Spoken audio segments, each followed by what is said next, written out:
So, take a live look in at a game that I played earlier this morning.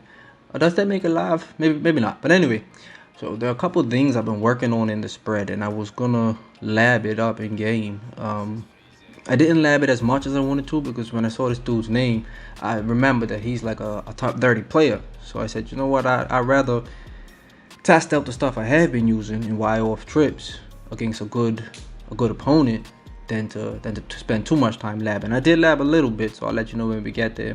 But here you go. You see I'm making my defensive adjustments, and we'll go through the whole thing because, to be completely honest, defense is where you win games against better opponents. And I don't post a lot of defensive stuff because, quite frankly, I only use 1 or 2 defenses a year. I tend to change offenses a lot, but y'all have seen my nickel triple a million times, and that's what I'm running in this game. So he got a good run against me there. I actually missed the tackle. It was a bad user. So we're going to adjust because I'm expecting a pass at some point. He beats me bad with Freak. And I had to know that was coming. So I was kicking myself over that. But end of the day, you just get back up on the horse and keep riding, right? So 7-0. It's not a big deal. You know, game's early. He started with the rock. So you just gotta remember all of the scenarios in your head. Because if we're even or I'm even ahead halftime, that's where I need to be. So we take that and we say, look, we got plenty of time. I can use the rest of the half, score 7, and then I have the advantage, right? That's not the plan, but I can. So giving up an early 7 isn't anything to stay down about. You know, you can get down, but get back up. So anyway, here we go. So we put our ball carrier on conservative because we do a lot of running with the quarterback in this scheme, which I'm very much enjoying. I'm new to this. I mean, it's just this week that I started doing a lot of these RPOs and quarterback runs, and I've been enjoying it a lot, man. So I want to thank everybody in my Discord who's been helping me out and telling me how I should do these things and giving me some tips and things like that because y'all are the real MVP. You know what I mean? All right, so the new formation I've been rocking is this tight Y open. I'm sorry, no, tight slot open. It's not Y because there is no Y on the field. Actually, there is a Y. My apologies, but it's tight. It's tight. Slot open, and y'all know that I love the C route from the slot this year. So that thing beats up a lot of coverages. This RPO zone peak, that drop to Isabella gets open a lot. The Cardinals had something similar in Y open flex that used to be real glitchy last year because you could put a wide receiver there. So I actually did it for a little bit with Tyreek, but you can't get the wide receiver there now, not that I know of, so I don't even run it anymore. But anyway, we're going to go ahead and run this again. Now this time, I'm expecting him to follow the C route, so I'm looking over here for the B route to Christian Kirk. So you see, I haven't even labbed this for more than 5 minutes in practice, but there's certain things you look at it and just like, wow, okay, I know this will work in game. So I wanted to just get in game and give it a quick run. So anyway, 4 or 5 quick base. I think we picked up not even a yard. 2nd and 10. So now do I stay in? Yeah, I stay in tight slot open for another snap or 2. Now we'll switch. That out route is actually very good, but I forced it here and I ended up throwing in. Did I throw an interception? No, I forced it. And it was a catch for no gain. So I wasn't even making reads. Like I was throwing that out route before I even called the play. So of course we know those aren't the things we're supposed to be doing, but I make stupid mistakes when I'm labbing. I must admit I make some really stupid mistakes when I'm labbing. So anyway, 3rd down. Let's go with what we know so we can at least make sure we get 7 because we are playing against a good opponent. He is a touchdown up on us. So 5 for 48 yards. And if we're picking up a yard, we're going to run 0-1 trap. I trust 0-1 trap against just about any defense to pick up a yard. So that's clean. Now, that P defender is in a favorable position, but I could honestly probably keep this rock with Kyler. Yeah, absolutely. Because it was a light box. Slide with your quarterback. You don't want to take too many of those hits. I'm pretty sure he's gassed now. Right. So right here, I seen that he and the running back were both gassed. And I actually like running these, what you call them, the sweeps and the jet touch passes from down here anyway. So we're going to go ahead and jump into normal Y off. I think the blocking in normal Y off for the sweep is better than any sweep I've run, or jet touch pass, sorry, that I've run. And I think a lot of it has to do with the fact that Daniels is the tight end Daniels is set off the line of scrimmage. So when I really start labbing this, and you see it's an easy touchdown. So when I really start labbing this, I'm gonna put different personnel in that formation in particular, because I'm not really passing the ball there. So I'm gonna make sure, like, I might just have tight ends out wide instead of wide receivers, because I'm using the sweep there. I'm using the fake sweep. Actually, I'm using the fake sweep and stack wide off. So I'm using midline read option. That's the other thing I'm really doing there. So I'm either running it with the quarterback, the halfback, or running that jet sweep, jet touch pass. So here we go. We're on defense now, and we obviously got to do better than we did the last possession, because that will not cut it. So we come back to our nickel triple, because until you show me that you're gonna smoke my man defense, and some people will smoke your man defense, I'm gonna stay in it. But if you start smoking it, then I'll obviously jump into my zone. So this is the user move of the century, by the way. I'm out here usering like it's Madden 19. Did you see me take Kelsey up the field, jump back down to the running back, fake like I was gonna blitz, and then jump back and pick the pass to the running back off? Bro, we ain't supposed to be doing that in Madden 21. Well, yeah, we are. Trust me, we are. We out here doing it big time. So now we're ahead, 14-7. Like I said, defense is what wins these games against these better players, man. You make a stop or two, and it just turns the tide. And that's why this offense is so cool, because it's hard to make a game-changing mistake. It's a lot of short passes, a lot of quick reads. I mean, if you make a mistake, you really kind of like screwed up. You know what I mean? So anyway, he's going empty here. So a lot of times if they go empty, I'm thinking to rush, but there I had to pull back because I could see he slid his protection and I didn't get in soon enough. But clearly it paid off, because he saw me blitzing and did not realize my user was dropping back into space. He thought he could drop an easy one over to Kelsey. So he's got to be kicking himself, because he's a better player than this. I played him before, and those two early mistakes, boy, those ones hurt. So anyway, but he stayed in the game. I respect him for that. Because to be honest, if I was down 2 touchdowns in the first quarter, I wouldn't quit out easy. Because I mean, at some point you gotta assume that you're gonna make a stop if you're a good player, right? So you gotta score, you gotta stop, you gotta score. Hey, before you know it, it's 21-0. You're still in the game. You have a chance, right? So he gonna go ahead and give it a shot. And to be completely honest, it's hard to find a game right now, because it's just ain't a bunch of people on PC playing. So stay in it. Let's go. But again, we out here with that man defense. See if he can figure it out. So he's calling single back bunch. So I'm aware in single back bunch, you got a lot of dudes trying to run it. I'm gonna make sure Tyreek can't just get across the field easily. He is getting over the top though. He's running right past my dude. You see that? Yeah, he beat me for the touchdown.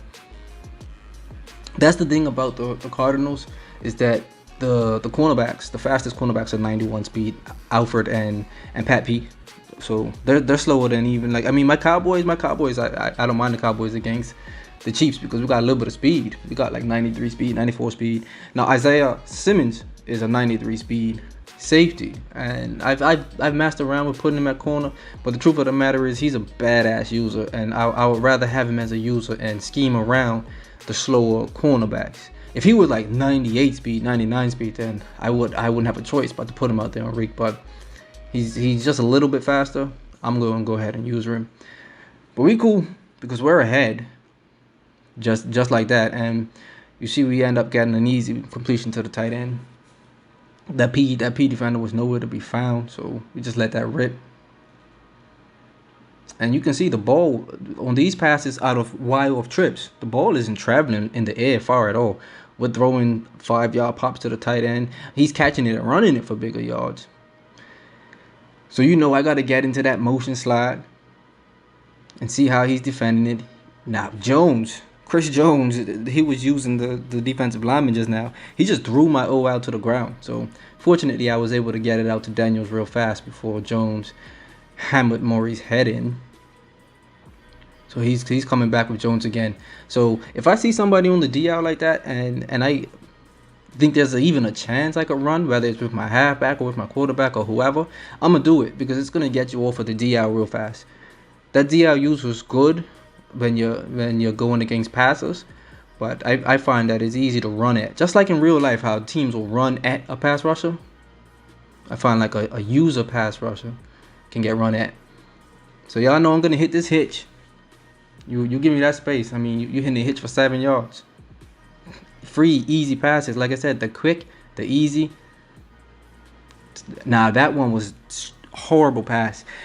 I needed to lob that one because if you see, there wasn't anybody on the other side of the tight end, and there's no way Badger catches that if I lob it. But it was a bullet pass and it was right at Badger. So anyway, we just got to get back out here and play defense. You know, don't even got time to kick stones. So we just we get out here. Now you see what's happening. He's gonna come down in iPhone Pro, so I'm comfortable enough thinking that I can look at this step for step with Reek. To be completely honest, if he passed that, they might have called me for defensive pass interference. But that's all right. I'd rather that than to give Reek that slant again, because he'll take that to the house. So anyway, now I'm gonna cross man Reek, so he's double teamed. What did he pick up? 3 yards there? Oh, 1. Even better, of course. So now we're going to drop a couple zones out here, I think. Nope. We don't. And Reek is gone. Fortunately, we had too much pressure in his face. He wouldn't have been able to throw that cross. Well, I mean, Pat can throw crossbody, but I don't know if he would have been able to throw that one. So it was smart of him not to, because there's a chance it would have gotten picked off. But we got to watch that, see, and it's happening again. This time, he just missed him. Yeah, he just missed Reek that time. He could have got it. He could have got it with a top. But I believe I saw it, so I started making adjustments. So we had the 2-minute warning. Dude is driving, and this is a good place for him to be in. Because if you can tie it up and run out these last 2 minutes, then we're going into halftime 21-0. Yeah, I got the rock, but... Oh, and look at that. Look how quickly the tide turns. Give him the user rush, knock that thing out, and it's an entirely different game now. See, a 7-point swing here changes everything. And a minute and 53 seconds down here in opponent territory, you can take your time. The bubble. No, I was looking at the hitch, but now that he brought those guys down, I'll run it with Kyler. Oh, look, pass it off to the running back. Look at that. That's 9-yard gain, 8-yard gain. So here we go, and we just let the clock run. I think he ended up getting the rock back. I could have run the clock right out, but sometimes you got to take the touchdown when it's there. And I think that was what ended up happening here. I can't remember. Look at the tight end. Beautiful. Just get the first down. Yeah, no need to be fancy. No need to be fancy. All we got to do is get in the end zone. Or even take 3. I'll take 3 right here. A 10-point lead with the rock in the second half against a good player. Not a problem. All right, Kyler. I'm taking too many hits with Kyler here. Got to be sliding. The issue is not so much, well, I mean, fumbling's an issue, but it's also the fatigue. He gets so much more tired if you actually take a hit versus if you slide. And I didn't know that before. I just learned that. So you see that slant two buck in this offense. The slant two buck. That running back really pisses off guys. So you see, this is why I took that touchdown. I had to take that touchdown. It was a beautiful hole. And at the end of the day, you don't want to find yourself now facing 4 seconds on the clock on 4th down, saying, "Damn, should I kick a field goal?" Nah. If I can get a touchdown in 28 seconds, I trust my defense to do a little bit of work. 28 seconds isn't asking for a lot, right? So we're gonna kick this ball off to dude. See if he can waste about 4 or 5 seconds with Reek. 28, 27, 26, 25, yeah. So we run 4 seconds off the clock.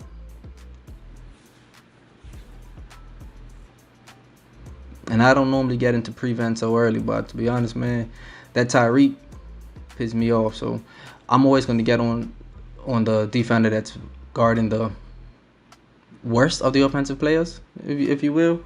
And then I'll float around a little bit. So if he wants to start throwing it to that tight end, then he gives me something to think about. But until then, I'm going to use that man, and I'm going to go ahead and keep an eye on Reek, and I'm going to keep an eye on T-Cows. I'm not worried about the running back coming off the backfield. That's just a distraction. Yeah, see, so my man's running a short out. I'm not worried about that at all. I really wanted to try to keep him in bounds with these tackles, but he was doing a good job getting to the sidelines. So he's actually not doing a horrible job. Like, 2 good shots right here, and you're in field goal territory, right? So now we really got to start thinking about, are we gonna switch up our defense, or are we gonna just let him walk into field goal position? But now he's had to use a timeout, 6 seconds. So one good pass, but he doesn't seem like he's getting deep enough. So we take a chance again. That right there, if he would have seen dude, he probably would have had a chance. But that sack was beautiful. I think he was too zeroed in on Reek, because my man actually ran straight up the field. And at some point, he should have figured out what I was doing, because I was leaving dude. What was it, 3 or 4 plays in a row? At some point, you got to see that the tight end's wide open. You got to see that I'm playing a man defense, and you got to see who I'm using. I'm taking somebody straight from over the top of a tight end. So you should look over there and say, hey, is anybody guarding that tight end? See, so that's one of the things I notice about some dudes, even some of the good players. Like, you got to make adjustments. You got to see what's being done and adjust to what's being done. Like, if you see that I'm in man defense and I'm spamming man defense and I'm grabbing somebody from over the top of a man, well, did I man him up to somebody else? Did I put a zone over there? Because that tight end was running free. He could have hit him for a streak. He could have easily got at least 3 points if he seen him one time. Anyway, I'm glad he didn't. See, so I'm not worrying about the hits right now, because that actual DB was kind of in a precarious position. So we just go ahead and we're going to run it with Kyler. Pick up a couple yards. We're obviously in no hurry. We'll have 2 touchdowns. We got the ball. We got control of this game. We'll hit the hitch now. Make one man miss. Almost make a second man miss.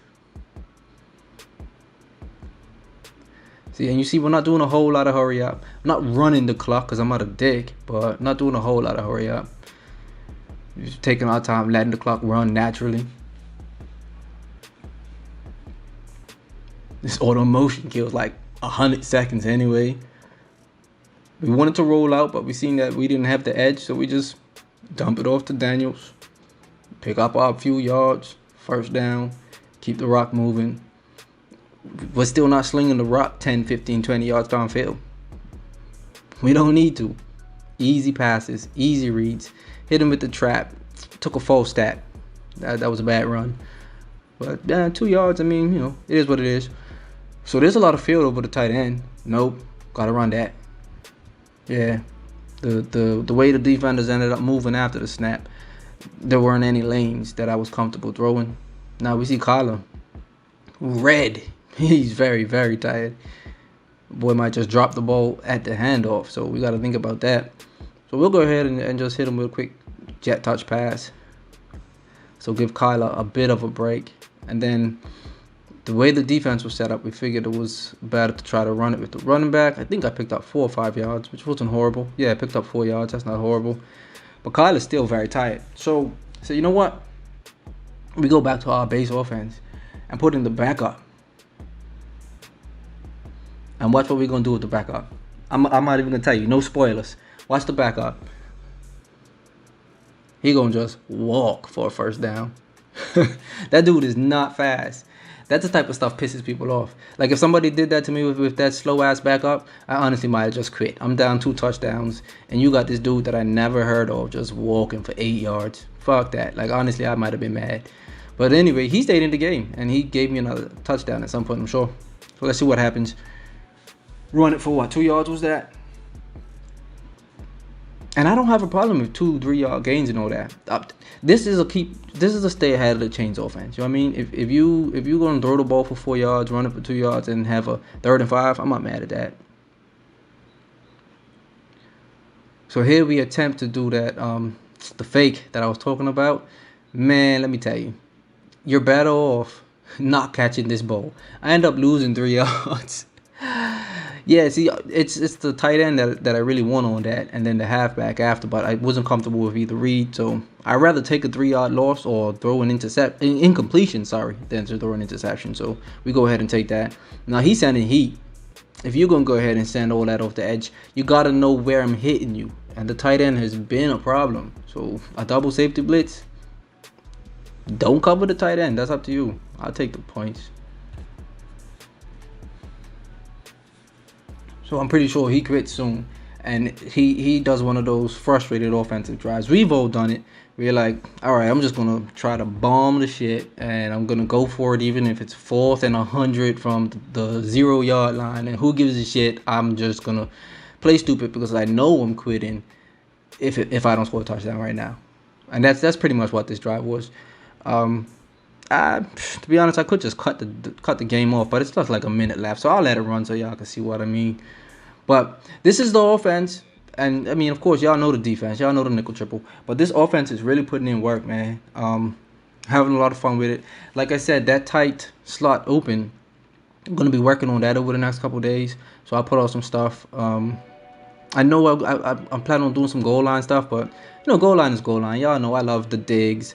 Obviously, you've seen the jet touch pass, so it's a lot more of the same, really. So I'm not in a rush to do the goal line because it's just gonna be the same things y'all see me do. I love deep digs at the goal line. So slant two block. I take the slot receiver and put him on the flat or hitch, and that's it. You're reading the tight end and you're reading the dig, and sometimes you're reading that hitch. Goal line, done. And you see me use, like I said, you see me use the jet pass. You see me use obviously I run it at the goal line too, and you see me use that goal line setup with the corner to the tight end. So maybe I don't need to make the goal line video at all. That's game. He about to quit. Appreciate y'all, man. We gonna keep it coming though. Oh, we take a quick look at the numbers before he quits out. Yeah, if you want to see the numbers, you gotta pause it. Anyway, y'all, appreciate you.